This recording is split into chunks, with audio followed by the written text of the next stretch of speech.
2 ही दिन बचे हैं वरुण, और इन 2 दिनों में हमें बहुत कुछ पता लगाना है। वैसे इस समय मेरा संदेह सिमट कर 2 लोगों पर आ गया है, अशोक और तिवारी। सर मयंक भी तो है। नहीं वरुण, मेरा अनुमान में मयंक केवल एक कठपुतली है जिसकी डोर तिवारी जी के हाथों में। वैसे ये जो अशोक ने खुलासा किया है नया, मुझे गहरी सोच में डाल दिया है।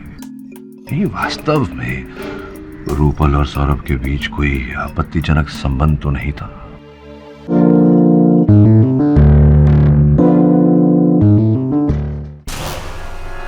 हेलो, एक बुरी खबर है। वो सीडी किसी और के हाथ लग गई है। एक नया ब्लैकमेलर।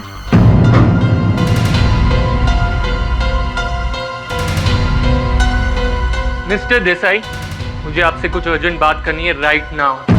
Call you back.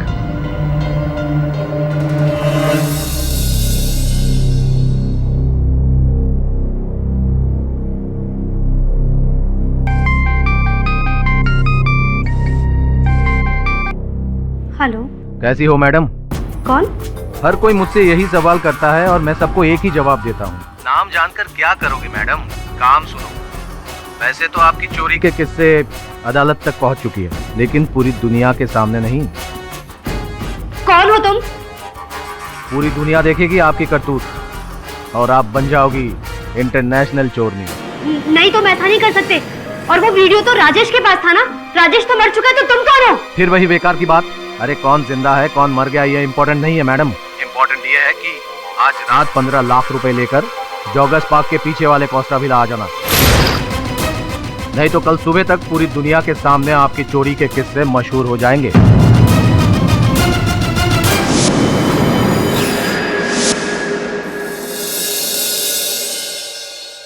नया ब्लैकमेलर पीसीओ से फोन कर रहा था। कॉल ट्रेस हुआ क्या वरुण? जी हाँ सर। सर मुझे बहुत डर लग रहा है। तुम निश्चिंत रहो संजना, हो सकता है कोई यूं ही तुम्हें बेवकूफ बना रहा है, पैसे ऐंठने की कोशिश कर रहा है। एक बात तो निश्चित है कि जो भी है ये व्यक्ति वो इस केस से जुड़ा हुआ है, इस केस के हर पहलू को जानता है, लेकिन इस बात की कोई गारंटी नहीं कि वो सीडी उसके पास है या नहीं। तो बुलाया है तो मिलने तो जाना पड़ेगा। जाएगा वरुण? Yes sir.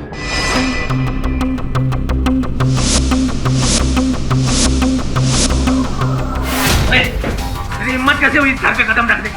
मुझे पता नहीं ये घर अब मेरा है, मेरा। देख अशोक, मैं ना तेरी मुंह नहीं लगना चाहती। मेरा कुछ जरूरी सामान रखा है अलमारी में। ओए खबरदार अशोक, मेरा सामान। खबरदार, तेरी सारे पैतरे समझ रहा हूँ मैं। राजेश के बैंक के पेपर मारने आई है ना तू, ताकि सब कुछ तू हथिया सके। सामान रखा हुआ है मेरा वहाँ पे। ए चुप! खबरदार, अगर एक कदम भी आगे बढ़ाया, चल निकल निकल। और आज के बाद इस घर के आसपास नजर भी नहीं आना, नहीं तो टांग तोड़ के तेरे हाथ में दे दूंगा। चल।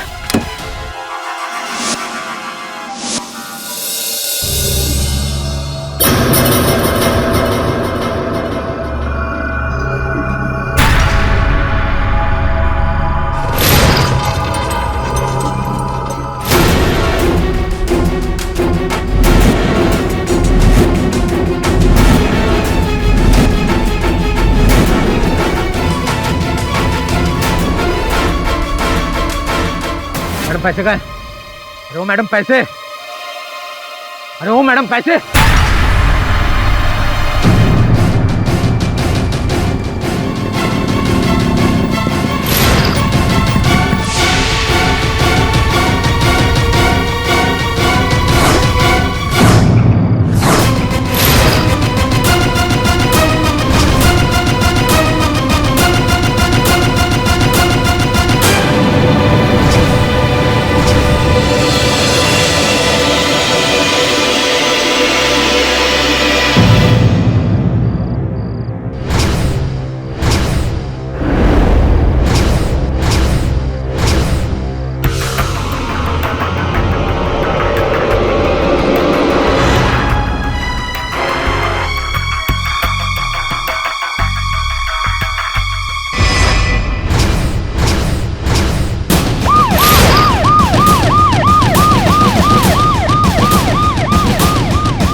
ये देखिए,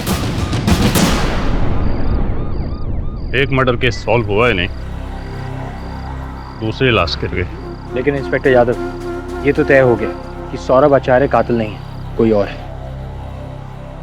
ये वाइन शॉप की पर्ची मिली। Sunshine wine shop. हवलदार जी साहब। पता करो ये पर्ची किसकी है, किसने वहां से शराब खरीदी है। अरे यार, क्या हुआ वहाँ? एक्सक्यूज मी शेफाली, मैंने तुम्हें कितनी बार बोला है ऑफिस में मुझे मत फोन किया करो। अरे तुम जानती हो ना।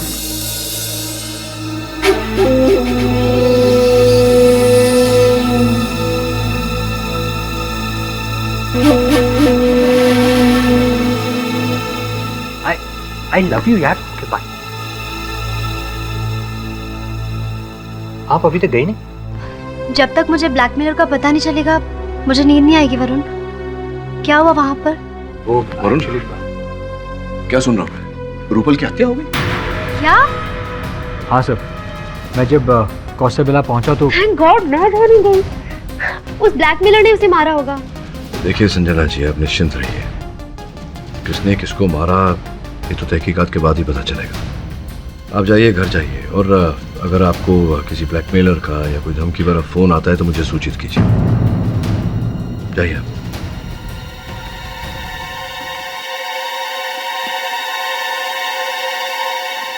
वरुण, क्या हुआ? क्या तू गया? क्या हाँ। कुछ मिला? सर, एक वाइन शॉप की पर्ची मिली थी, मैंने इंस्पेक्टर यादव को दे दी। और फिर जब मैं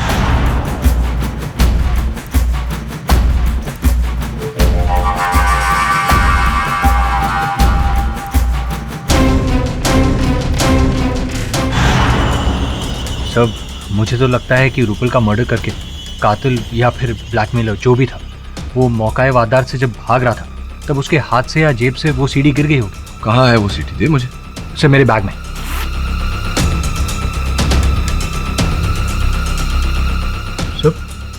सर वो सीडी मैंने डायरी के बीच में रखी थी और वो डायरी इस बैग में थी।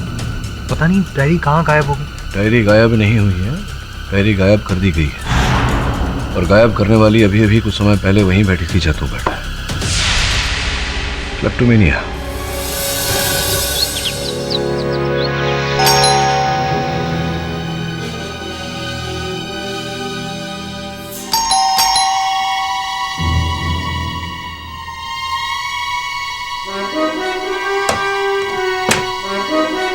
कौन?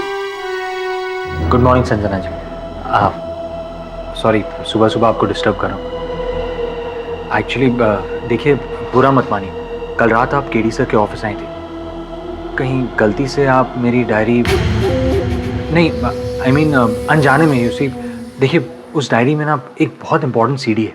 नहीं मिस्टर पाठक के ऑफिस से मैंने कोई डायरी नहीं ली। Trust me. ओके।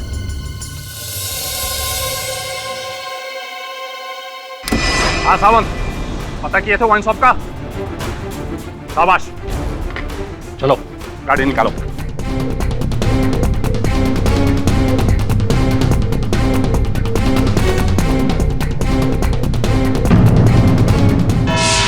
नहीं सर, माँ कसम मैं हत्यारा नहीं हूँ। इतना कबूल करता हूँ कि मैं रूपल जी को ब्लैकमेल कर रहा था। हाँ भाई, ब्लैकमेल कर रहे थे, हत्या आपने की, यही सब तो किया आपने। राजेश के साथ पहले से आप उसके धंधे में जुड़े हुए थे। जी नहीं पाठक जी, मैं तो दरअसल राजेश से मिलने जब मैं गोराई बीच पर पहुंचा तो वो मरा हुआ था और उसके जेब से मुझे कुछ सीडी भी मिली। मुझे पता था 15,000 रुपए कमाने वाला मेरा भाई राजेश अमीर लोगों को ब्लैकमेल करके खुद इतना अमीर बना।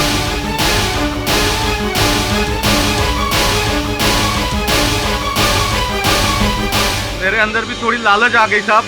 जैसा मैंने किसी का खून नहीं किया और रूपल जी से मिलने जब मैं तय वक्त पर पहुंचा तो वो मरी पड़ी थी साहब।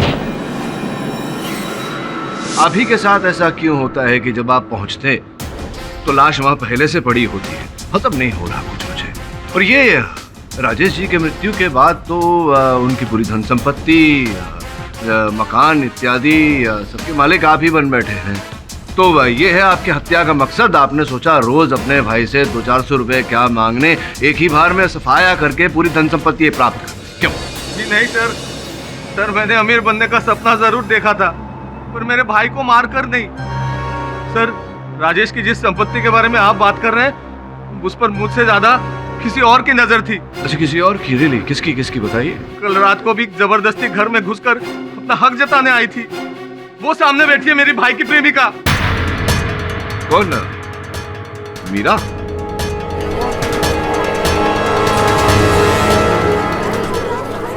Order order. Your honour, Rajesh के घर में अपना कुछ सामान वापस लेने गई थी। अच्छा, कैसा कैसा सामान? वो एक बार मैं राजेश के घर उसके साथ गई थी तो मैं अपना हैंडबैग वहीं पे छोड़कर आ गई थी। कल मैं उसके घर के सामने से गुजर रही थी तो मैंने सोचा कि अपना हैंडबैग वापस लेकर के आ जाती हूँ। बस इतनी छोटी सी बात पर ये बेवड़ा इतना भड़क गया और इतना बड़ा बवाल मचा दिया इसने। सर मुझे लगता है ना कि राजेश का खून इसी ने किया है, ताकि राजेश की सारी प्रॉपर्टी का अकेला हिस्सेदार बन जाएगी। अब जानती है मीरा जी, मेरे सहायक वरुण के द्वारा ऐसी जानकारी मुझे प्राप्त हुई है जिसके कारण एक नया उद्देश्य सामने आया है राजेश जी की हत्या का। आप किस सच्चाई की बात कर रहे हैं mister Pathak? Your honour, Meera ji कुछ समय पहले ही एक डॉक्टर के पास गई थी। डॉक्टर के पास गई थी? नहीं, डॉक्टर विमला अवस्थी। ऑनर, इस केस में डॉक्टर का क्या लेने देना? जायसवाल साहब, लेना देना ये है कि डॉक्टर विमला अवस्थी एक गायनाकोलॉजिस्ट है। मीरा जी उनके पास गर्भपात कराने गई थी। तो हुआ ये कि आप डॉक्टर विमला अवस्थी के पास, जो एक गायनाकोलॉजिस्ट हैं, उनके पास गई गर्भपात कराने, जिसका ये अर्थ होता है कि आपके पेट में बच्चा था। आपके अपने कथन के अनुसार आपके और राजेश के बड़े नजदीकी संबंध थे, तो स्पष्ट रूप से जो बच्चा आपके पेट में था वो राजेश का ही होगा संभवतः। और जब आपने राजेश से ये बात कही और विवाह करने का दबाव डाला तो प्राय जैसे होता है राजेश ने इनकार कर दिया होगा। नहीं कर सकता इस वक्त शादी में। तुम इस बच्चे का क्या करूं राजेश? गिरा दो। गिराऊंगी, सिर्फ तुम्हारे पाप को नहीं, इस बच्चे के बाप को भी। लेकिन मैंने राजेश का खून नहीं किया है। ये तो मैं मानता हूँ आपकी बात को मीरा जी, और पाठक साहब प्लीज आप मेरी बात मान लीजिए ना कि राजेश की जो हत्या हुई है वो सौरभ की गन से ही हुई है। मानते हैं ना आप मेरी बात? जहाँ तक योर ऑनर मीरा का पहुँचना नामुमकिन है, तो साफ है बात कि राजेश चक्रधर का खून सिर्फ और सिर्फ सौरभ आचार्य ने ही किया है। योर ऑनर, अभियोग पक्ष महोदय का बस चले तो ये रूपल जी की हत्या भी मेरे मुवक्किल के सर मढ़ दे। इनके पास कोई तथ्य नहीं है ये साबित करने का कि जेल में से सलाखों के पीछे से मेरे मुवक्किल अचानक मिस्टर इंडिया बनकर ओझल हो गए और रूपल की हत्या करने के पश्चात पुनः वापस लॉकअप में लौट आए। मैं मानता हूँ ना आपकी बात, मैं मानता हूँ रूपल का खून किसी और ने किया है, किसी और मकसद से किया है, और वो क्या है वो अभी साबित करूँ। लेकिन योर ऑनर, उसके लिए मुझे अशोक चक्रधर को यहाँ कटघरे में एक बार फिर बुलाना हो। अशोक चक्रधर जी, आपने ये तो बता दिया अदालत में कि आप रूपल जी को ब्लैकमेल कर रहे थे, लेकिन ये नहीं बताया आपने कि क्यों ब्लैकमेल। खैर आपकी गलती नहीं है, शायद पाठक साहब आपने पूछा नहीं कि कोई बात नहीं, मैं पूछ लेता। बताइए क्यों ब्लैकमेल कर रहे थे आप रूपल जी को? वो सर एक्चुअली राजेश भाई की जेब से मुझे जो सीडी मिली थी उसमें रूपल जी का एक वीडियो था।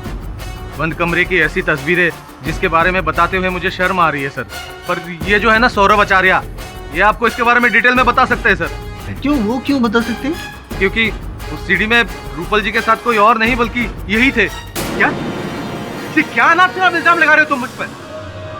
मैं और रूपल के साथ, वो भी बंद कमरे में? अब सर मैंने वीडियो में जो देखा सर वही बोल रहा हूँ, एकदम एडल्ट सीन।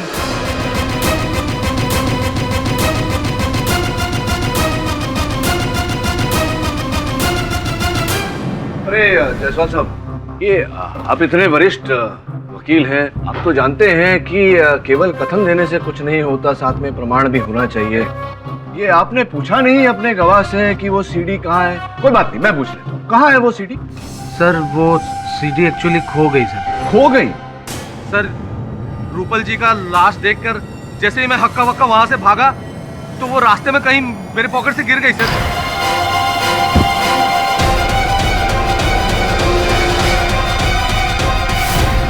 ऑनर, इनके जेब से वो सीडी गिर गई।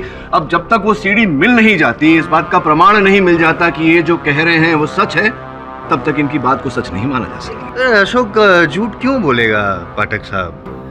कोई कारण नहीं है इल्जाम लगाने का सौरभ आचार्य पे, योर ऑनर। पर ये जो बातचीत हो रही है उसमें असली कारण जो है खून का, वो सामने आ गया। असली मकसद, द मोटिव ऑफ मर्डर।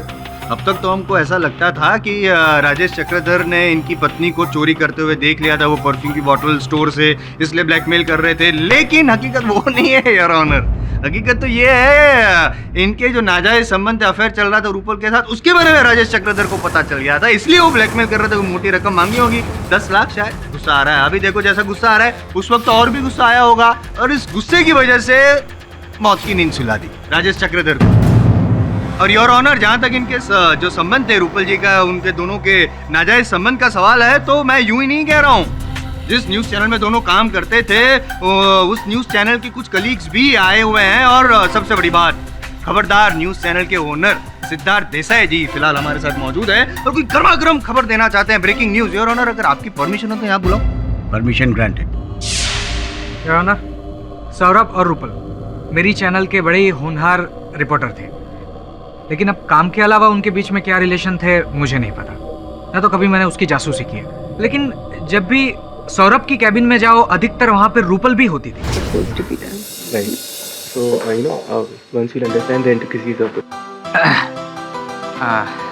मैंने आप लोगों को ज़्यादा डिस्टर्ब तो नहीं किया? नहीं बॉस। एनीवेज, इतनी रात हो गई, आप लोगों को घर नहीं जाना क्या? जाएंगे बॉस, लेकिन काम खत्म होने के बाद। ओके, ठीक है। रात रात भर वो लोग चैनल में रुकते भी थे, लेकिन क्या काम करते थे मुझे नहीं पता। मिस्टर देसाई, आप मेरे बारे में ऐसी बात कर रहे हैं? मेरा और रूपल का सिर्फ और सिर्फ प्रोफेशनल रिलेशन था। रात भर जग के मैं चैनल की टीआरपी बढ़ाने के लिए काम कर रहा था। सौरभ, ये बात मैं ऑलरेडी अदालत में बता चुका हूँ, और तुम्हारी काबिलियत पे मुझे कभी भी कोई शक नहीं था। ये बात तुम भी अच्छी तरह से जानते हो, राइट? लेकिन योर ऑनर, जब मैंने रूपल को सौरभ की जगह पे प्रमोट किया, तो मयंक ये काफी मुझसे खफा थे। यहां तक कि मेरी कैबिन में भी आए और मुझसे झगड़ने लगे। मिस्टर देसाई, मुझे आपसे कुछ अर्जेंट बात करनी है right now. Call you back. इतने गुस्से में क्यों बात कर रहे हो? लेकिन तो क्या करूं, आपके चैनल का सबसे पुराना रिपोर्टर हूं मैं।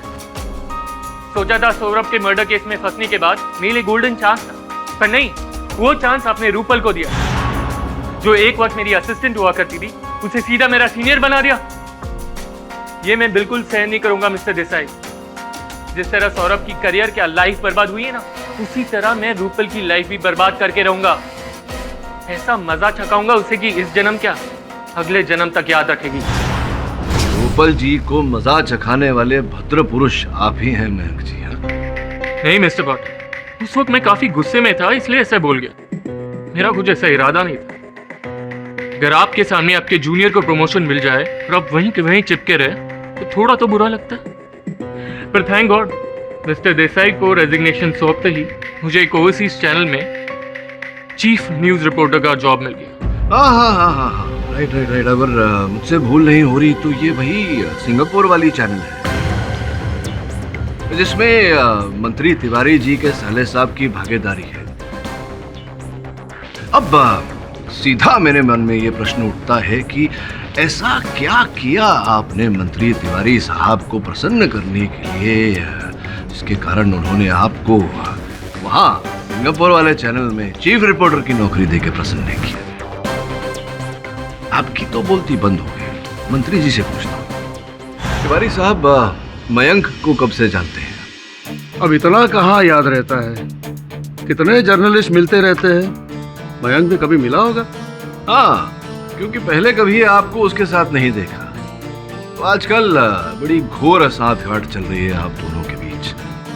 मेरे सहायक ने आप दोनों को आपकी गाड़ी में एक साथ देखा और आपने अपने साले साहब के चैनल में बड़ा ऊंचा पद दिलाया है मयंक को। तो क्या कारण है, क्यों इतने दयालु बन रहे हैं आप मयंक पर? इस केस का इससे क्या लेना देना है? ये क्या वाहियात सवाल है जज साहब? नहीं, बिल्कुल उचित प्रश्न किया है मैंने तिवारी जी। योर ऑनर, पिछले महीने ही एक राष्ट्रीय चैनल पर तिवारी साहब ने सौरभ आचार्य से प्रतिशोध लेने की बात की। उसके 2 दिन बाद ही राजेश की हत्या हो गई। तो पूरी तरह से संभव है योर ऑनर कि यह पूरी योजना तिवारी साहब ने रची हो, मयंक की सहायता लेकर। मयंक से पहले सौरभ जी के बारे में पूरी जानकारी प्राप्त की हो और फिर एक षड्यंत्र के तहत इनकी गाड़ी से गन निकालकर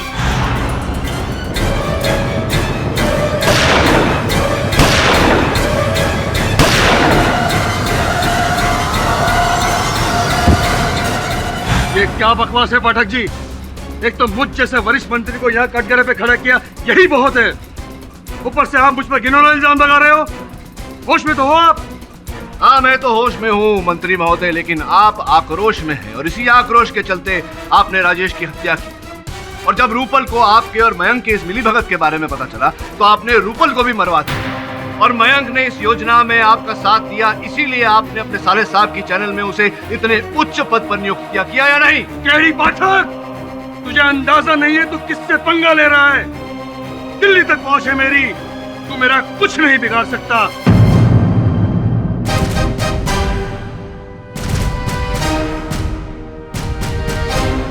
ये जो मुझ पर इल्जाम लगा रहा है ना, तुझे तेरी औकात दिखा कर ही रहूंगा मैं। तेरा वकालतनामा रद्द नहीं करवा दिया तो मेरा नाम भी सदानंद तिवारी नहीं। योर ऑनर, मिस्टर तिवारी, आप प्लीज शांत हो जाइए। जनता के प्रतिनिधि होकर इस तरह का अभद्र व्यवहार आपको शोभा नहीं देता। यह अदालत तब तक किसी को भी गुनहगार नहीं मानती जब तक आरोप पूरी तरह साबित नहीं हो जाता।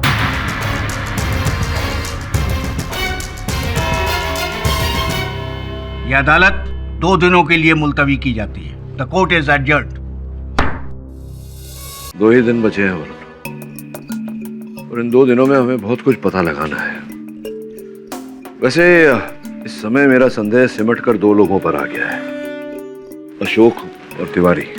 सर, मयंक भी तो है। नहीं वरुण, मेरा अनुमान में मयंक केवल एक कठपुतली है जिसकी डोर तिवारी जी के हाथों में।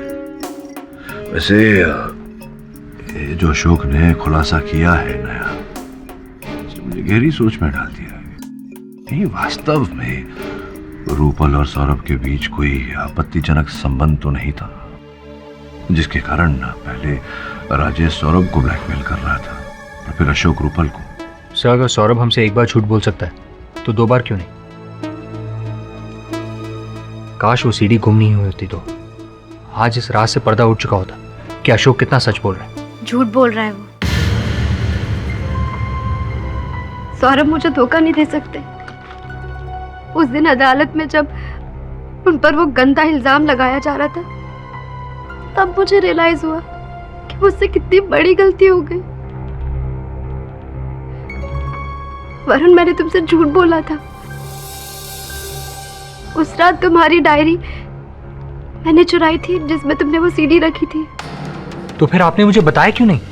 क्योंकि घर जाते वक्त वो बैग मुझसे ऑटो में छूट गया। इतनी मुश्किल से एक सबूत मिला था, उससे मैं अपने हस्बैंड को बेगुनाह साबित कर सकती थी, लेकिन मैंने वो भी खो दिया। बैठिए।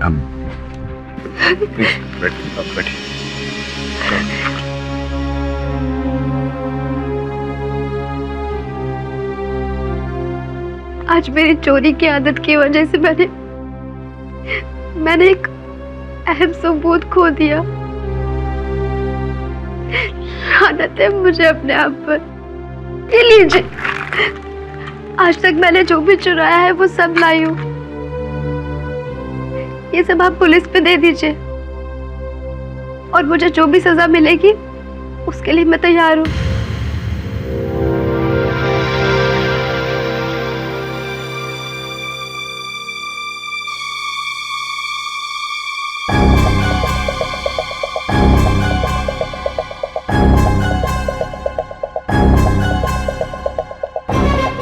मुझे लग रहा है कि ये घड़ी मैंने रूपल के हाथ में देखी थी।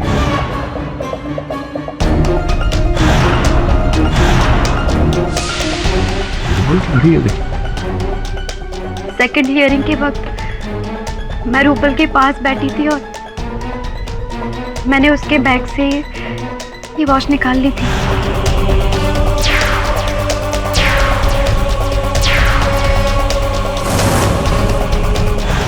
अब वो तो इस दुनिया में नहीं रहे, लेकिन प्लीज मिस्टर पाठक, ये वॉच आप उसके घर वालों तक पहुंचा देना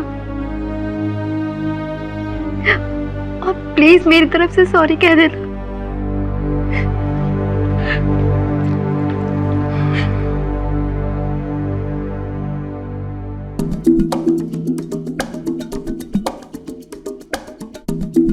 और इस घड़ी के पीछे एस लिखा हुआ है।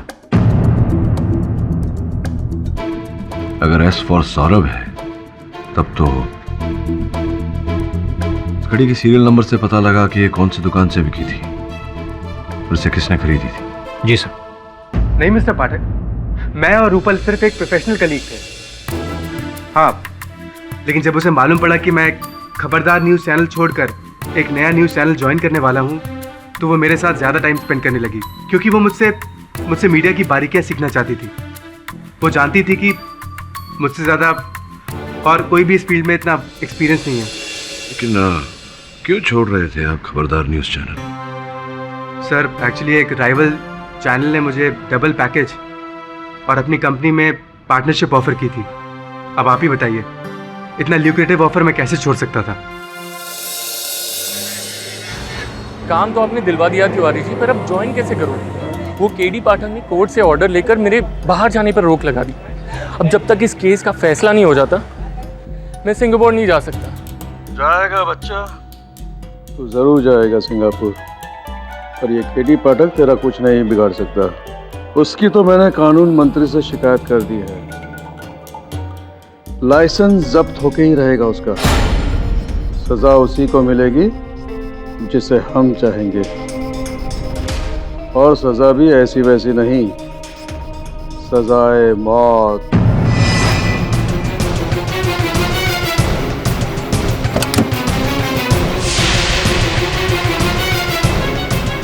तुम देखो, मैं किसी को कुछ नहीं बताऊंगा। मानना नहीं, मैं किसी को कुछ नहीं बताऊंगा, प्लीज नहीं मानना। सर, अशोक मरा तो नहीं, लेकिन बहुत बुरी तरह घायल हो गया, कोमा में। प्रश्न ये उठता है कि जानलेवा हमला किसने किया उसमें, और उससे भी महत्वपूर्ण क्यों किया? पुलिस क्या कहती है इस बारे में? पुलिस का कहना है कि उन्हें कोई सुराग नहीं मिला, लेकिन मैं आपके लिए बैलिस्टिक रिपोर्ट की कॉपी लेकर आया।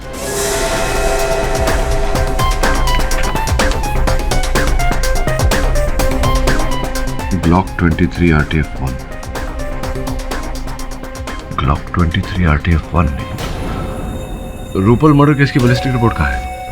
सिड्रॉन।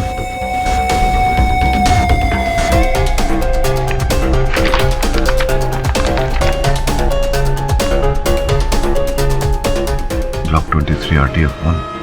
तुम्हें पूरा विश्वास है कि वो कागजात तुम्हारे घर पर ही? हाँ मिस्टर पाठक, जहाँ तक मुझे याद है मैंने उन पेपर्स को बेडरूम के ड्रॉर में ही रखा था।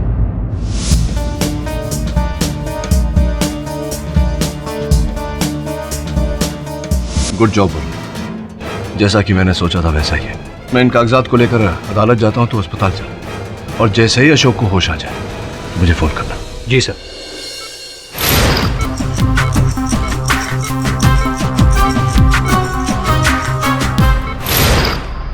मेरे हाथ में कुछ बैलिस्टिक रिपोर्ट्स हैं।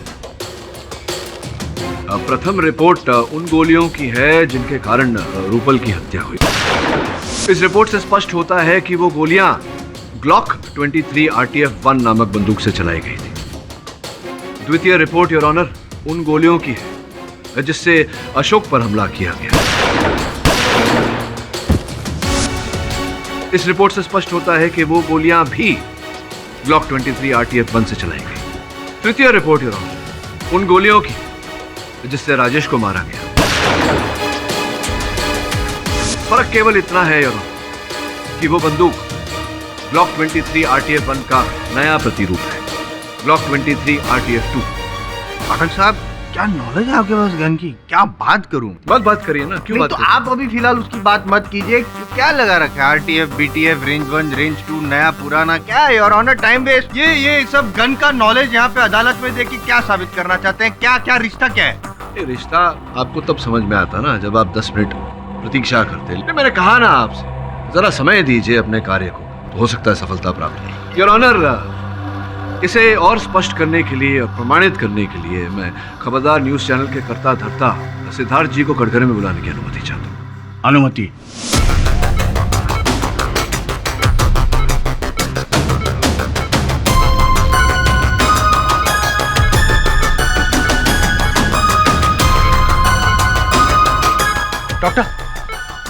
डॉक्टर देसाई साहब, बताइए अदालत को कृपया कि सौरभ को अपनी आत्मरक्षा के लिए वो गन आप ही ने दी थी। गन का मॉडल क्या था देसाई साहब? मॉडल, हाँ, लेकिन वो वही गन थी जो पुलिस को कार में से बरामद हुई थी, जिससे राजेश की हत्या हुई, यानी कि हत्या का औजार बैलिस्टिक रिपोर्ट के अनुसार ब्लॉक 23 RTF 2। राइट। ये बताइए कि जो गन आपने दी थी सौरभ को, उसके साथ में गन के कागजात भी दी थे। हाँ? उन कागजातों पर क्यों ऐसा लिखा है कि आपने जो गन सौरभ को दी थी वो ब्लॉक 23 RTF 2 नहीं, ब्लॉक 23 RTF 1 थी, उससे पुराना मॉडल। यानी कि आपने ये पिस्तौल नहीं दी थी उसे आपने ब्लॉक 23 RTF 1 दिया था। वही मॉडल की गन योर ऑनर जिससे रूपल पर गोलियां चलाई गई, जिसके कारण रूपल की जान गई। वही गन योर ऑनर जिससे अशोक पर गोलियां चलाई गई, और अशोक इस समय अस्पताल में जीवन और मृत्यु के बीच संघर्ष कर रहा है। क्या मैं सही कह रहा हूं या नहीं? मिस्टर पाठक, मेरी खुद समझ में नहीं आ रहा है आप क्या बोल रहे हैं। खुद बात है देसाई साहब, इतनी सरल सी बात आपको समझ में नहीं आ रही। सिंपल योर ऑनर, जब देसाई साहब ने सौरभ को वो बंदूक दी ही नहीं थी तो फिर उस बंदूक से सौरभ किसी की हत्या कैसे कर सकता है?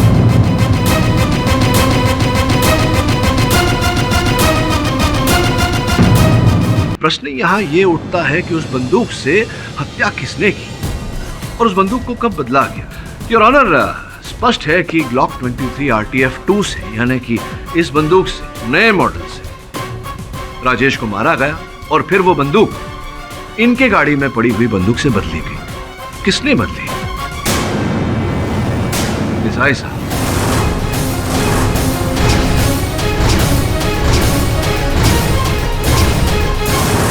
मेरी जानकारी के अनुसार ये दोनों पिस्टल्स के मालिक आप थे। 2009 में आपने ब्लॉक 23 RTF 1 खरीदा और उसके 4 साल बाद जब उसका नया मॉडल आया RTF 2, तब आपने बाजार से वो भी खरीदा। कमाल है मिस्टर पाठक, क्या गन का नया मॉडल खरीदना कोई गुनाह है क्या? नहीं, लेकिन बंदूकें खरीद कर लोगों की हत्या करना ये तो दंडनीय अपराध है देसाई साहब। Mister Pathak, do you have any idea? मैं इतनी बड़ी चैनल चलाता हूँ, सोसाइटी में, मीडिया में मेरी एक इमेज है, और आप ये कह रहे हैं कि ये सारे कत्ल, ये सारे मर्डर्स मैंने किए हैं? और ये सब मर्डर करने के बाद मैं एक ऐसे आदमी को फंसाऊंगा जो मेरी चैनल का इतना बड़ा रिपोर्टर है, नंबर 1 रिपोर्टर है, उसी को मैं फंसाऊंगा? नंबर 1 रिपोर्टर आपके चैनल का अगर जाकर किसी प्रतिद्वंदी चैनल से जुड़ना चाहे तब तो गुस्सा तो आएगा आपको, जैसे कि आया और आपने जो किया वो किया। क्या सौरभ चैनल छोड़ने वाला था? आपको पता नहीं था इस बात का? नहीं, इसने मुझे कभी नहीं बताया। हाँ, मैंने मिस्टर देसाई को इसके बारे में कुछ नहीं बताया था। मैंने ये बात सिर्फ रूपल से डिस्क्लोज की थी। इसके अलावा भी और कई सारी ऐसी बातें होंगी जो आपने सिर्फ और सिर्फ रूपल के सामने डिस्क्लोज की होगी। आई एम सॉरी टू से, मैं नहीं कहता, लेकिन शायद लोग सही कहते हैं, और अशोक ने भी जो सीडी में देखा होगा वो शायद सही होगा। अशोक ने तो बहुत कुछ देखा है देसाई साहब, अपने हत्यारे का चेहरा भी देखा है। बस उसके होश में आने की प्रतीक्षा कर रहे हैं हम। जैसे ही वो होश में आ जाएंगे, असल हत्यारे का चेहरा सामने आ जाएगा। तो इंतजार कीजिए मिस्टर पाठक, कौन मना कर रहा है आपको? इंतजार कीजिए, पर मेरी बाल के खाल निकालने पर आप क्यों तुले हुए हैं? केवल वार्तालाप कर रहा हूँ आपसे, भेंट देने का बड़ा शौक है आपको। हाँ? कि ये से एक बड़ी प्यारी सी महंगी सी घड़ी है मेरे जेब में। अब ये मत कहना कि इस घड़ी को आप नहीं पहचानते। हाँ मैं बताऊं यार आप? नहीं, ये घड़ी मैंने रूपल को दी थी। अब आप कहेंगे कि मेरा और रूपल का कोई चक्कर था, राइट? प्रश्न पूछने से पहले ही आप भाग गए और आपने उत्तर दे दिया। वाह, क्या बात है। Mister KD Pathak, for your kind information, हाँ मैंने रूपल को ये घड़ी दी थी क्योंकि उसने एक बहुत अच्छी योर ऑनर एक डॉक्यूमेंट्री बनाई थी, उसके लिए मैंने उसको ये घड़ी दी थी। Mister Pathak, that was a gift. ये तो समय बताएगा। ये बताइए आप कि इस घड़ी के अतिरिक्त आपने और भी भेंट दिए थे, रूपल को दिए थे। पुलिस ने रूपल के घर से ऐसी कई वस्तुएं बरामद की हैं, कीमती नेकलेस, हीरो से जड़े अंगूठी इत्यादि इत्यादि। और तहकीकात करने पर पुलिस ने ये पता लगाया है कि आप ही ने उनके दाम भरे और आप ही ने भेंट स्वरूप दिए थे उन्हें। Mister Pathak, stop it please. Your honour, मैं शादीशुदा इंसान हूँ। अब मिस्टर पाठक इस तरह से मेरे कैरेक्टर पे पॉइंट आउट कैसे कर सकते हैं? और अशोक ने भी जो सीडी देखी है उसमें सौरभ और रूपल एक साथ साथ। देसाई साहब, वो जो सीडी थी जो अशोक ने देखी थी, वास्तव में उस पर रूपल और सौरभ नहीं, रूपल और आप थे।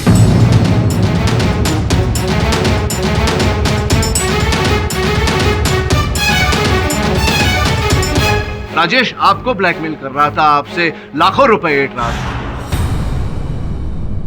ओ सिद्धार्थ बाबू आ गए, क्या बात है। चल अब जल्दी से सीढ़ी निकाल। अरे नहीं सिद्धार्थ बाबू, इतनी जल्दी कैसे दे सकता हूँ? वो सीढ़ी तो मेरे लिए सोने के अंडे देने वाली मुर्गी है। लेकिन तू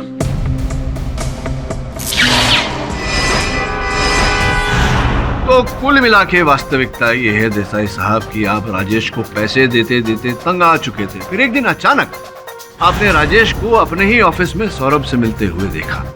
आप समझ गए कि राजेश सौरभ को भी ब्लैकमेल कर रहा है। तभी आपके मन में ये योजना उत्पन्न हुई। इसी कारण से आपने वो गन सौरभ को दी, इनकी आत्मसुरक्षा के लिए नहीं, बल्कि अपनी योजना को, अपनी साजिश को अंजाम देने के लिए।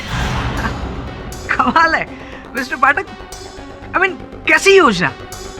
आप जो भी बोल रहे हैं ना, आपको उसे प्रूव करना पड़ेगा। You need to prove it. साबित कीजिए। नहीं, साबित मैं नहीं करूंगा, साबित तो अशोक करेगा होश में आते। सॉरी टू डिस्टर्ब यू पाठक साहब, ऐसा योर ऑनर किसी के बारे में बोलना नहीं चाहिए, लेकिन अगर अशोक को वहाँ पे कुछ हो गया, मतलब वो मर गया, तो आपकी जो थियरी है वो भी, आई होप यू अंडरस्टैंड। मैं योर ऑनर, मेरे सहायक का फोन है, लग रहा है कि वो होश में आ गया होगा अशोक, अगर आपकी अनुमति हो तो। धन्यवाद। हाँ वरुण बोल। सब बैड न्यूज़ है, अशोक की डेथ हो गई। साहब मुझसे कुछ भी इंफॉर्मेशन नहीं निकाल पाए।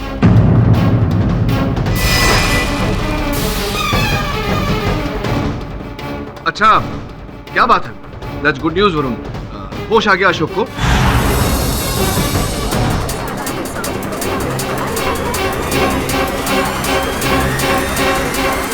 होश में आते कुछ बोल पाया? स्टेटमेंट दिया उसने, कथन दिया अपना? सर?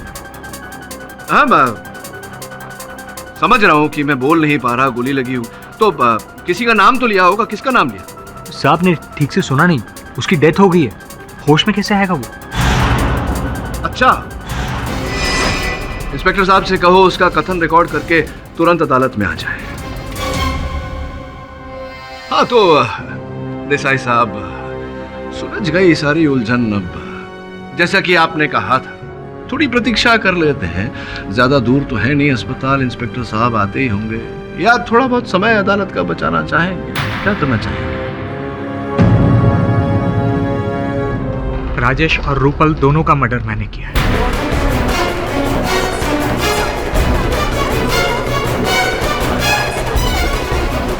अशोक पर भी मैंने ही हमला किया और सौरभ को भी मैंने ही फंसाया।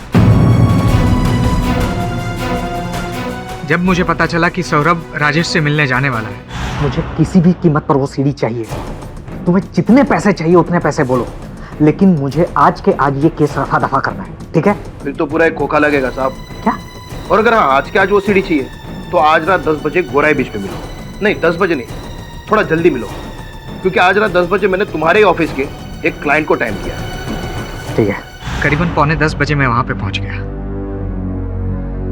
मैं वहां पे सिर्फ बंदूक और खाली बैग लेके गया था क्योंकि पैसे तो मुझे उसे देने नहीं थे। मैंने जाने के साथ ही उस पर अटैक कर दिया।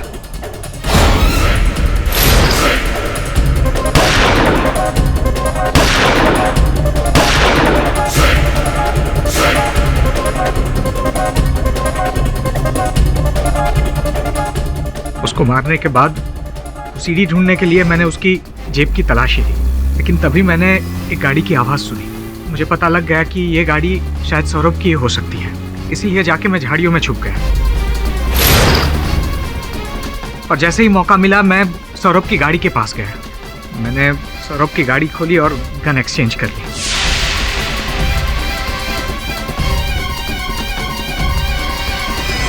सब कुछ मैं जैसा चाह रहा था वैसे ही हो रहा था। एक तीर से मैंने 2 शिकार कर दिए थे। जो आदमी मुझे ब्लैकमेल कर रहा था मैंने उसको भी मार डाला था, और सौरभ, हालांकि सौरभ ने मुझे बताया नहीं था कि वो चैनल छोड़ के जाने वाला है, लेकिन मुझे पता लग गया था, इसलिए मैंने उसे भी फंसा दिया। सब कुछ मेरे प्लान के हिसाब से हो रहा था जज साहब, लेकिन तभी उस रूपल का फोन आया। एक बुरी खबर है, वो सीडी किसी और के हाथ लग गई है, एक नया ब्लैकमेलर। रूपल को मैंने बहुत समझाया। अशोक ने जहां पर हमें बुलाया था मैं वहां पे रूपल को लेके गया।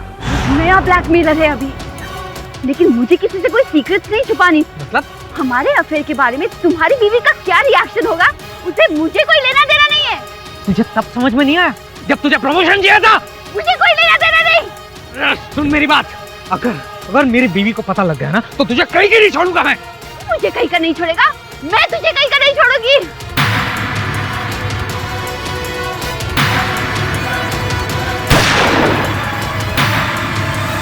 रूपल का मर्डर करने के बाद मैं वहां से भाग सकता था, लेकिन मैं भागा नहीं, क्योंकि मैं जानना चाहता था कि वो ब्लैकमेलर है कौन। और तभी नकाब पहन के वहां पे अशोक आया। रूपल की लाश देख के वो भागने लगा। अशोक, तू? मैंने कोई खून नहीं किया। तू ही रूपल को ब्लैकमेल कर रहा था ना? हाँ? बोल, सीढ़ी किधर? सीढ़ी कहाँ है? सीढ़ी थी लेकिन लगता है गिर गई। मैं और अशोक सीढ़ी ढूंढने लगे कि तभी वहां पे वरुण आ गया। इसलिए मैं और अशोक बिना सीढ़ी लिए ही वहां से भाग गए। मैंने उसे 3 लाख रुपए दिए सीढ़ी का राज छुपाने के लिए, और ऊपर से और 5 लाख रुपए दिए सौरभ के बारे में झूठी गवाही देने के लिए। देसाई साहब, आपको अशोक को मारने की जरूरत क्यों पड़ी? क्योंकि इतने पैसे देने के बावजूद भी वो मेरा राज खोलना चाहता था। मेरे पास और कोई ऑप्शन नहीं था, इसीलिए मैंने तय किया कि मैं इसका भी खून कर दूंगा।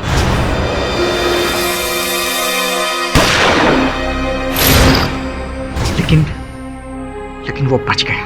दुर्भाग्यवश योर ऑनर, अशोक बचा नहीं, मर चुका है।